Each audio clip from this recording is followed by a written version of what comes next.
The drama from the glamour life is not anything novel, but what we're going to see today is a bit of a different kind of drama that the overprivileged Hollywood actors and other filthy rich parents played along.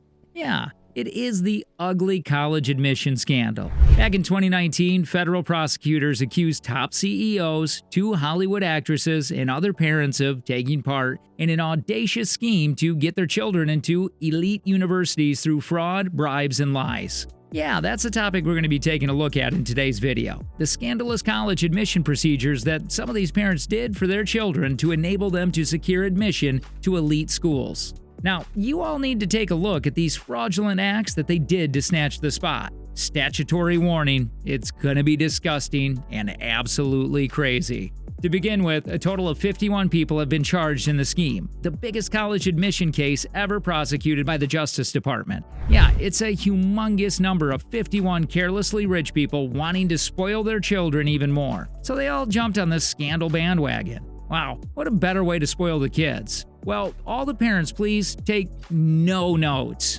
whatsoever of this, because you would not want to impart such dishonest and insecure values down on your children. In allegations that sent shockwaves through academia, federal prosecutors on March 12, 2019, accused top CEOs, two Hollywood actresses, and legendary fashion designer of taking part in an audacious scheme to get their children into elite universities through fraud, bribes, and lies. The two Hollywood actresses to be part of this were Felicity Huffman and Lori Loughlin. As crazy as it sounds, Desperate Housewives star Felicity Huffman must have taken inspiration from the character she played in the series. Alright, so we have all seen how Felicity Huffman's Desperate Housewives character, Lynette Scavo, was seen to bribe her son's team rival and sports coach in scenes from 2006's third season. In an eerie echo of the star's current bribery scandal, sometimes truth is stranger than fiction, or at least just as strange. The character seems to have eerily foreshadowed her role in the largest ever college admission conspiracy prosecuted by the Justice Department.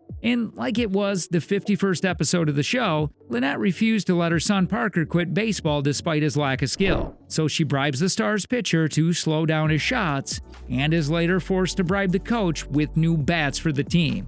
Whoa, I mean, can it get any more shady than it already is? I'm speechless. Felicity allegedly paid $15,000, which she disguised as a charitable donation, to arrange for someone to change her daughter's answer during the SATs. As the scandal shakes America, social media has naturally been swarmed with comments about the popular actress, including screenshots from Lynette's scenes in Desperate Housewives as she chatted to the coach about their dirty deal. In a shocking echo of the scenes, charging documents from the ongoing case state that both Felicity and her husband, actor William H. Macy, agreed to the plan to help their daughter Sophia, who was then 18 years old. They allegedly discussed using it again for their daughter Georgia, 16 then, but decided against it. The scheme worked in several ways. Parents would pay to obtain a medical document which said their child needed extra time to complete either the SAT or ACT test. Once they got it, they would take the test in one of the two centers that was controlled by the scheme's mastermind, Rick Singer. One was in Hollywood and one in Texas. Oh, and wondering who this Singer guy is? Obviously, like you all know, these mothers and fathers could not do this by themselves. They needed a middleman.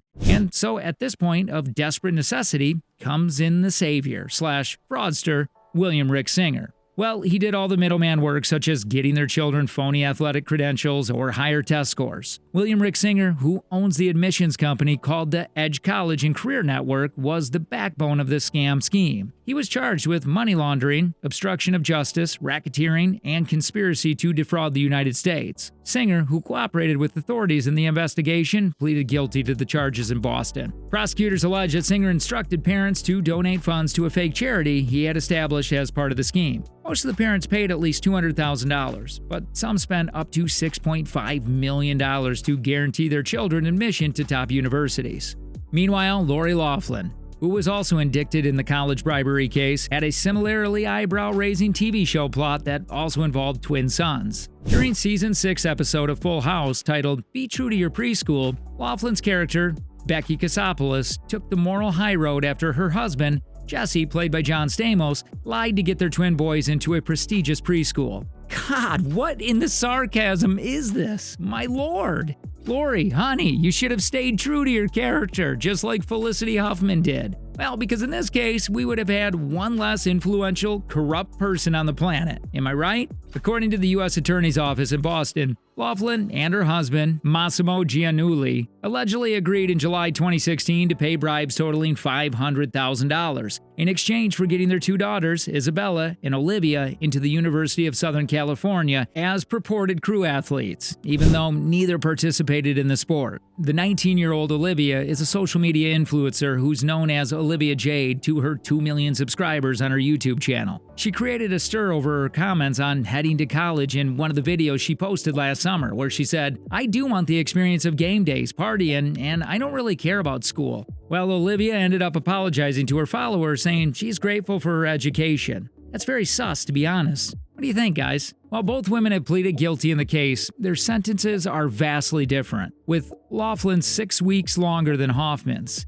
The difference comes down to one major factor. Hoffman and Laughlin used two different schemes in Operation Varsity Blues, in which they paid the ringleader, William Rick Singer, different amounts of money. $15,000 for Hoffman and $500,000 for Laughlin. So what they all did was really play a role in fostering a culture of corruption and greed that created an uneven playing field for students trying to get into these schools the right way through hard work, good grades, and community service. It's reported that they were collectively accused of doling out over $25 million to this man, William Rick Singer, who helped their kids get into some of the nation's most elite colleges, from Stanford to Yale to Georgetown. Unfortunately, what many students didn't know was that the odds had already been stacked against them by corrupt practices such as the students didn't even play the sports for which they were recruited. Another scheme involved standardized testing fraud. According to the complaint, Singer would tell his clients to seek extended time for their children on the SAT or ACT, which sometimes required families to fake a learning disability so they could get the medical documentation required by testing companies. He allegedly told one parent to have his daughter be stupid when she was being evaluated for extra time.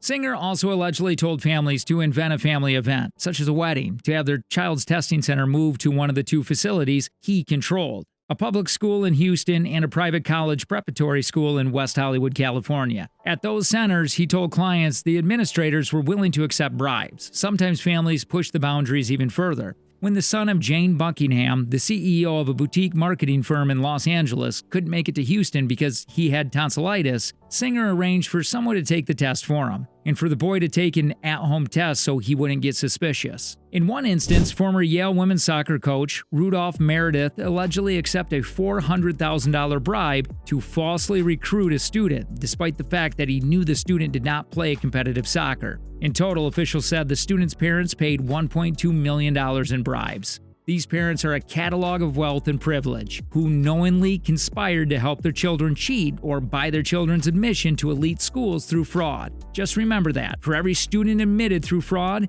an honest, genuinely talented student was rejected. The reaction was swift all over social media. There was this particular Twitter user saying, "I've been holding my daughter's hand through frustration and tears these past 6 months as she's been working her tail off to get a decent ACT score." While another noting the disparity in how students of color and low-income students are viewed at elite schools quoted that, "While so many wealthy students have their parents essentially buy their way into these schools and rarely experience the same skepticism, apparently this is not the case where parents were acting in the best interest of their children." Joe Bonavenata, FBI special agent in charge in Boston, said, "Make no mistake, this is not a case where parents were acting in the best interest of their children. This is a case where they flaunted their wealth, sparing no expense to cheat the system so they could set their children up for success with the best education money could buy, literally." Investigators say they've actively looking for other parents and coaches that may be involved in the scam, and also saying the schools themselves are currently not targets. Some schools, including USC, University of Texas, and Yale, say they are victims in the scam. No. The real victims are people who should have gotten into school who couldn't, and whose families struggled hard to save money to get their kids the best college they could. On that note, we're ending it here. What do you think about this notorious scandal? Drop your thoughts down in the comments and make sure you subscribe to our channel if you haven't yet. And press the bell icon too. Also, stay tuned.